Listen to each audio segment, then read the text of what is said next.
assets. Real value. Happy New Year 2026, legends. If you're feeling optimistic, confused, or already suspicious, you're in the right place. This is Financial Funnies on the Charlie Ward Show, where we make finance less boring, where the Fed pretends everything's fine, Bitcoin doesn't care, gold gets a software update, and somehow it's still your fault if inflation goes up. It's January the 1st, 2026. The champagne's barely flat, and already the financial system is doing backflips. So let's get into it, because the year has started exactly how we expected, with chaos. Just in the Federal Reserve quietly slipped $31 billion into the US banking system overnight, quietly, casually, like leaving the tap running and hoping no one will notice the flood. My take, they'll tell you this is routine. If this is routine, I'd love to see what an emergency looks like. This is the biggest overnight liquidity injection since COVID, bigger than the dot-com bubble peak, which means somewhere a banker woke up sweating and said, "Yeah, we're gonna need help now." Nothing to see here, folks. Just another normal day in finance. Flying over to Asia, gold discovers the internet. South Korea's biggest exchange, Upbit, is listing Exort, a token-backed one-to-one by physical gold bars. Gold on the blockchain, no forklift required. Gold just went from locked in a vault to click send done. Same shiny rock, now with Wi-Fi. This is old money saying, all right, fine, we'll try the internet, and Asia is absolutely leading the way. Back to the US, Elon Musk versus the IRS Windows 98. Elon Musk says he once paid so much in taxes that it broke the IRS computer. Too many digits, software update required. My take, when your tax payment crashes the system, you're no longer paying taxes. You're stress testing the government IT. This perfectly sums it up. Modern money, ancient software. Somewhere an IRS server just whispered, "I wasn't built for this." The UK markets are entering 2026 on a cautious footing after a very strong 2025 for the FTSE 100, which was driven largely by mining, energy and defence stocks. One major change taking effect right now, new crypto tax reporting rules are officially live. Exchanges are now required to share transaction data directly with HMRC, increasing compliance pressure from digital asset investors across the UK. Meanwhile, consumer spending remains restrained, without households prioritising savings as cost pressures continue to linger into the new year. Moving to the Middle East, Iraq, cryptocurrency use remains restricted with the formal banking system, limiting exposure to digital assets. The economy continues to be heavily dependent on oil revenues, meaning fiscal stability remains closely tied to global crude prices.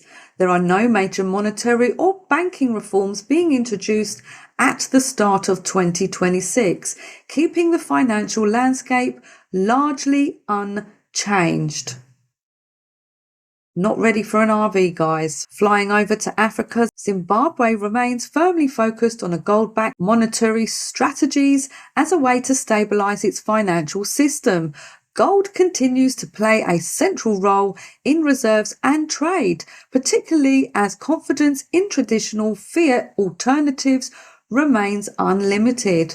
Currency stability is still fragile, reinforcing the country's reliance on hard assets over paper money. Next stop, Vietnam continues to see strong domestic demand for gold, reflecting its long-standing role as a trusted store of value. Manufacturing and export growth remains key drivers of the economy as the country enters 2026. Financial authorities are maintaining tight oversight of banks and capital flows, prioritizing stability over rapid liberalization.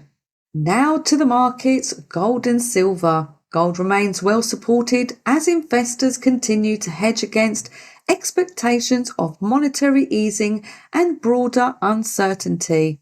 Silver is also attracting growing interest thanks to its dual role, both as a precious metal and as a key industrial input tied to the technology and energy demand, remain a core defense allocation for investors heading into 2026. This isn't financial advice, but grab your gold and silver while you can. And finally, a quick crypto snapshot. Robinhood kicked off the new year by giving away 1.5 million's worth of Bitcoin. This isn't generosity, this is marketing with a hoodie on. They're not giving away savings accounts, they're not giving away bonds, they're giving away Bitcoin because that's what people actually want. Nothing says, please don't leave our platform like free BTC. Bitcoin has officially mined its first block of 2026, maintaining uninterrupted operation and reinforcing its role as a macro digital asset tied to global liquidity conditions. XRP continues to be positioned as a cross-border payment and liquidity solution, with focus firmly on real-world financial use cases. And Quant remains a key interoperability asset. And that's today's Financial Funnies Daily News, where the Fed prints quietly, Bitcoin keeps tickling, gold logs on, and government computers beg for mercy.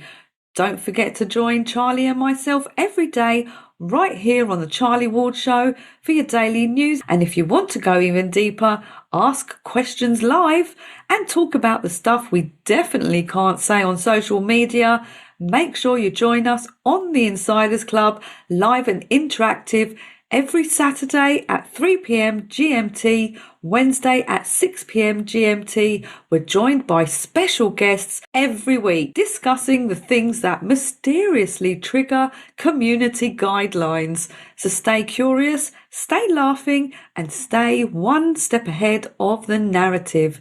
This has been Financial Funnies Daily News on the Charlie Ward Show.